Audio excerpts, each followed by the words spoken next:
Hi, I'm Jessica, and lately, my life has been a bit of a roller coaster. Honestly, I never thought I'd be sharing all of this, but sometimes life throws surprises your way when you least expect it. I'm 31, and I work as a marketing executive. Up until recently, I thought I had everything pretty much under control. I married my college sweetheart, Noah, just over a year ago. We were on top of the world, and life seemed perfect. Not long after we got married, we found out I was pregnant. It was our little secret, and we were over the moon with happiness. I remember one evening when I just couldn't hold it in any longer. I turned to Noah and said, "Can you believe it? We're going to be parents." I could barely keep my excitement in check. Noah pulled me into a big hug, his eyes shining with joy. "I know, Jessica. It's amazing. But let's keep it quiet for now, at least until after the first trimester," he said gently, reminding me of the need to be cautious. I nodded, understanding, but keeping such a huge secret was harder than I'd imagined. The excitement was bubbling inside me, especially when we were around Noah's family. Oh, Noah's family. Let me give you a little picture of them. There's Lisa, my mother-in-law, who still believes her son needs constant care and mothering, even though he's an adult and married now. Then there's Terry, Noah's dad, who is about as involved in family matters as the armchair he sits in. And then there are Noah's siblings. His sister, Janet, looks at me like I somehow stole her most prized possession, and his brother, Brian, barely acknowledges my existence.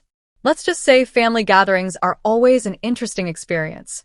Take last Sunday's lunch, for example.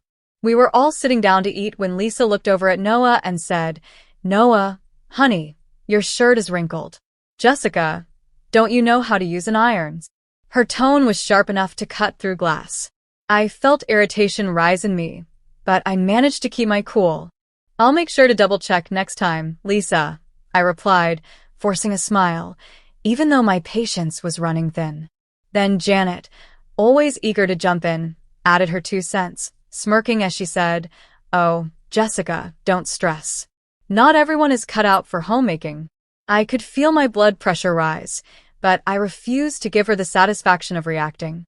I kept my smile steady, though I was definitely fuming on the inside. Later, when I finally got a moment to myself, I called my best friend, Olivia, to vent. "If Lisa makes one more comment about my housekeeping skills, I swear, I'm going to lose it," I said, pouring out my frustration. Olivia listened patiently, offering a mix of sympathy and laughter that helped me feel a little better. It's amazing what a good friend can do, even on the toughest days. So here I am, managing work, a new marriage, a big family, and now the news of a baby on the way. Life is definitely a whirlwind, but I'm learning to take it one day at a time, keeping my focus on the things that truly matter. I groaned into the phone as I told Olivia everything. She laughed on the other end, saying, "Girl, you married Noah, not his mother. You need to tell her to back off." I sighed, wishing it was that easy. "Noah hates conflict, and I don't want to start any family drama," I said. But honestly, sometimes it feels like I'm drowning in all their expectations. Olivia, always the practical one, said, "You've got to stand up for yourself, Jessica. Especially now, with a baby on the way." She was right, of course. But the thought of confronting Lisa and the rest of the family made my stomach turn. Or maybe it was just the morning sickness adding to my stress. Either way, I knew things couldn't go on like this forever. As the weeks went by, it became harder and harder to keep the pregnancy a secret. One night, as Noah and I lay in bed, he turned to me with a mix of excitement and nervousness in his eyes. "Jessica, I think it's time. Let's tell them about the baby at the family dinner next week," he said. He was looking at me, waiting for my reaction. I hesitated. Part of me wanted to keep our happy news to ourselves, away from Lisa's constant criticism and Janet's obvious jealousy. But I knew we couldn't keep this hidden forever. "Okay," I agreed, trying to sound braver than I felt. "Let's do it." Still, I couldn't shake the feeling that this announcement would change everything, for better or worse. I just didn't know how big of a change was coming. The day of the family dinner arrived, and I was a nervous wreck. I had spent hours cooking, hoping that maybe, just maybe, this time Lisa would be impressed. But that was wishful thinking.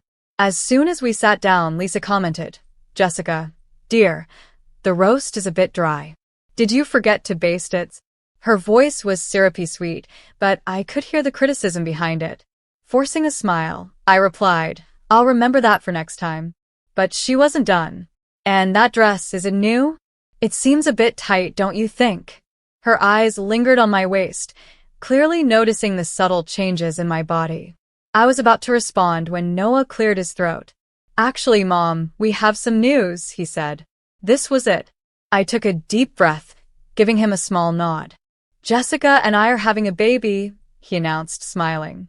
For a moment, the room fell silent. Then it erupted.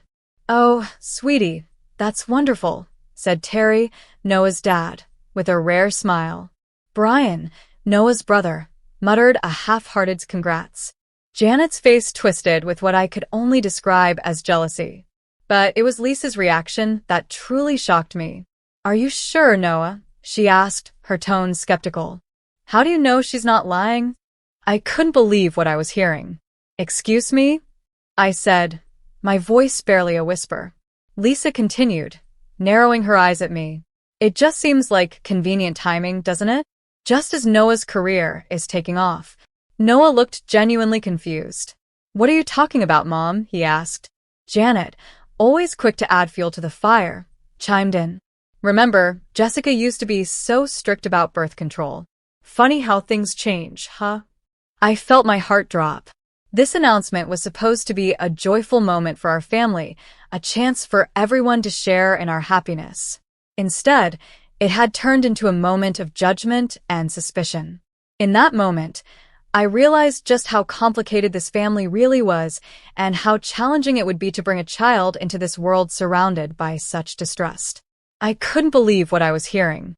This was supposed to be one of the happiest moments of my life. Noah and I had decided together, over a year ago, that we were ready to start a family. I felt the weight of their judgment crushing down on me, and I could hardly believe I was being questioned like this. "This is supposed to be good news," I said, looking at Noah, hoping he'd defend me. But he seemed hesitant, and I could see a flicker of doubt in his eyes. That hurt more than anything.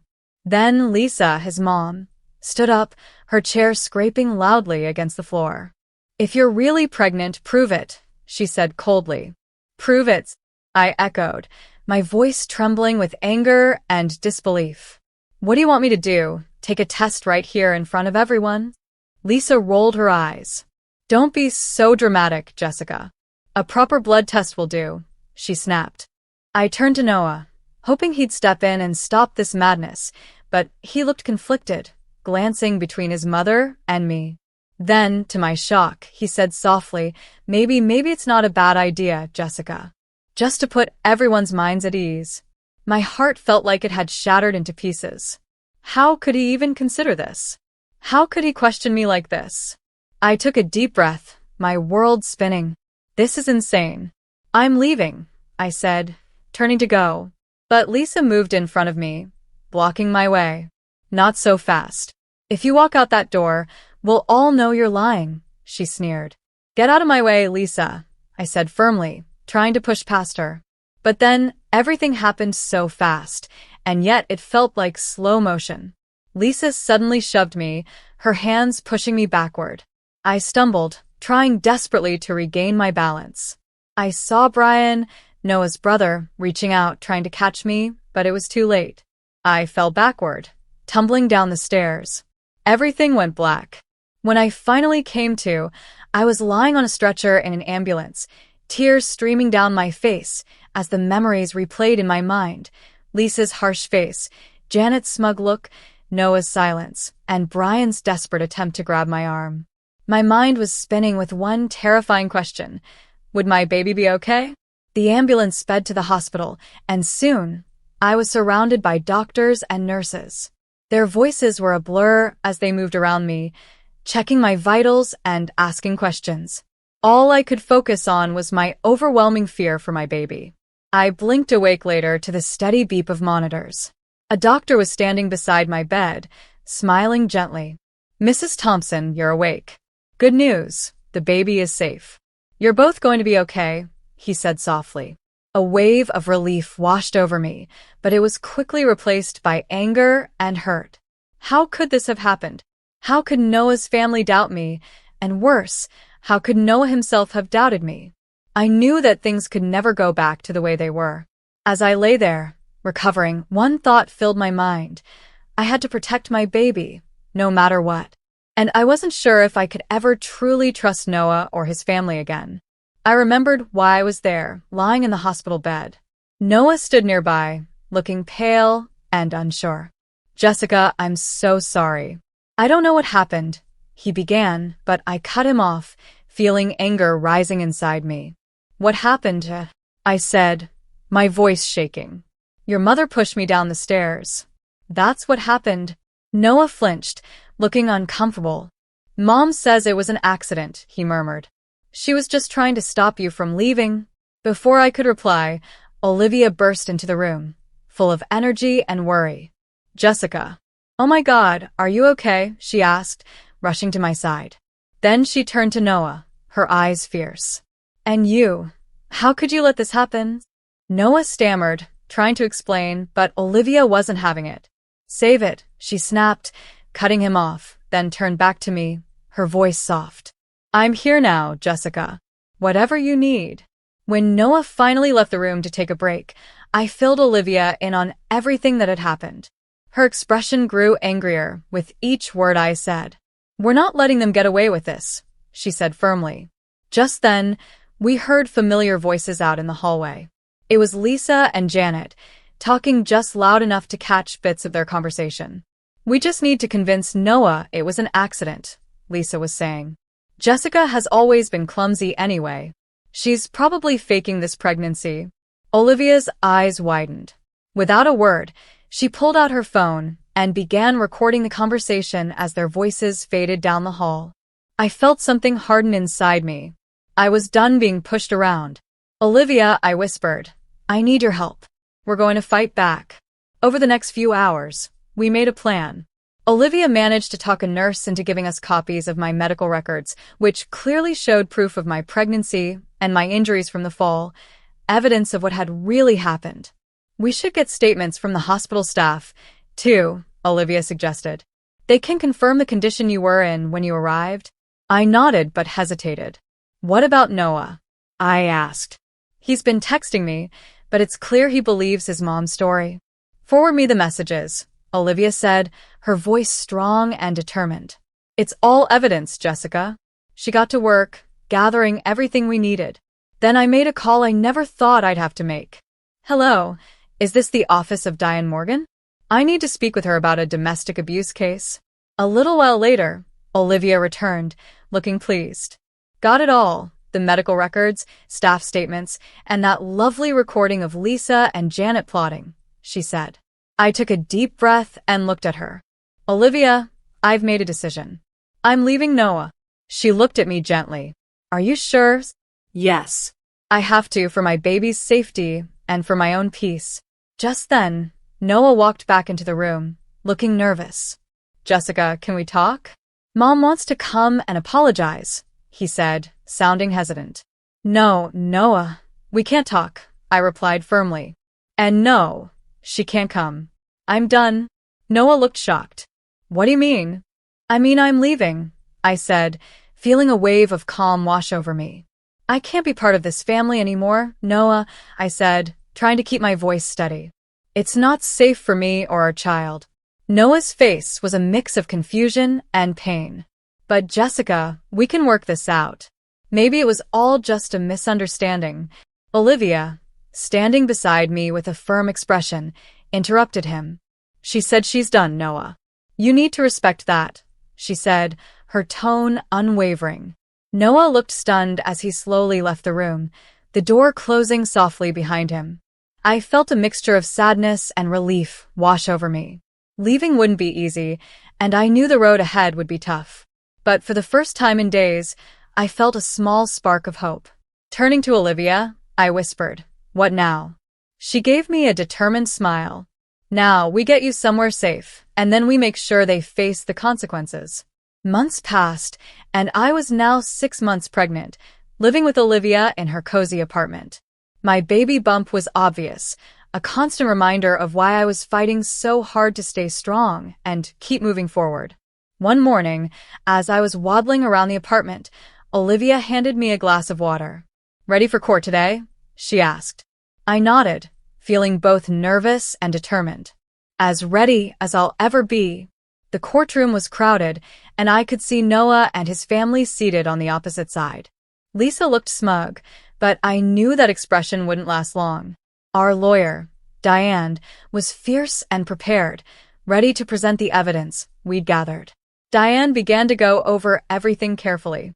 She explained my medical records, presented statements from hospital staff, and then added, "Your Honor, I'd like to present audio evidence of the defendants plotting to cover up their actions." Lisa and Janet's faces turned pale as their voices played over the courtroom speakers. The audio captured Lisa talking about the accident and Janet supporting her. Noah looked shocked, as if he had been punched in the gut. Then the judge's voice rang out, addressing Lisa. "Mrs. Thompson, you pushed your daughter-in-law down a flight of stairs, endangering both her life and that of her unborn child. How do you plead?" Lisa, visibly shaken, stammered, "It was an accident. I didn't mean." The judge held up a hand. "Save it for your lawyer, Mrs. Thompson. You are facing charges of assault and endangering an unborn child." During a break, Noah approached me, looking worn and regretful. "Jessica, I had no idea," he said, his voice barely above a whisper. "I'm so sorry. Can we please talk?" For a moment, I felt a hint of pity, but then I remembered those painful days in the hospital, his doubt, his silence, his choice to believe his mother over me. I took a deep breath. "No, Noah, your apology means nothing. You chose them over me and our child. There's no coming back from that." His face crumpled, but I stayed strong. I had a future and a child to protect now. Later, as we waited for the judge's final decision, I held my breath. The judge's gavel struck, loud and final. In the matter of Thompson versus Thompson, this court rules in favor of the plaintiff, Mrs. Jessica Thompson. She is granted a divorce, full custody of the unborn child, and a settlement of $700,000 for emotional damages and medical expenses. I let out a long, relieved breath, feeling a weight lift from my shoulders. The fight was finally over. Now, I could look forward to a fresh start, free from the judgment and doubt of Noah's family. I had a future to rebuild, for myself and my baby, and I knew that this was only the beginning. I hadn't realized I was holding my breath until it was finally over. We had won. Now, 3 years later, I'm standing in my living room, blowing up balloons for my daughter Lily's 3rd birthday. She's my little warrior, born against all odds, now toddling around with the sweetest babbles and laughter. As I set up the decorations, Olivia walks in, arms loaded with presents. "Where's the birthday girl?" "Annie Olivia's got some goodies," she says with a big grin. Lily squeals with joy and hurries over to her, clapping her tiny hands in excitement. Watching Lily's delight, I can't help but think about how much has changed since those hard days. Today, I'm running my own small marketing business. I've turned my pain and past struggles into a mission to help others who have gone through hard times, too. Through my work, I help other survivors share their stories and find strength in speaking up. It's rewarding to know that my own journey can make a difference. Lisa, Noah's mother, is serving her sentence now. It turns out that pushing a pregnant woman down the stairs has real consequences in the eyes of the law. Justice was served, and I found my peace, moving forward without the fear and negativity she brought into my life. More friends arrive as the party fills the house with laughter, warmth, and love. These friends have become my family, the family I chose. Looking around at everyone here, I feel so grateful to have these people by my side. As the party winds down, I carry a sleepy Lily up to her room and gently tuck her into bed. I stroke her hair and whisper, "Happy birthday, my brave girl. The world is yours." In that quiet moment, I realize that the world is mine again, too. This life I have now is a fresh start, hard-earned and fiercely protected. I know that whatever challenges come next, Lily and I can handle them together. We've already been through so much and come out stronger. Before I go, I want to ask you something. If you had been in my shoes, would you have given Noah a second chance? Was I too harsh when I turned down his apology, or was I right to protect myself and my daughter from future harm? It's not an easy situation, and everyone may feel differently. What would you have done? Share your thoughts below. Your perspective might just help someone facing a similar choice. And if you found this story meaningful, please consider giving it a thumbs up. It helps others find these stories and learn from real-life experiences. And if you'd like to hear more, don't forget to subscribe. Your support means everything as we keep sharing stories that matter. Thank you for being part of this journey with us.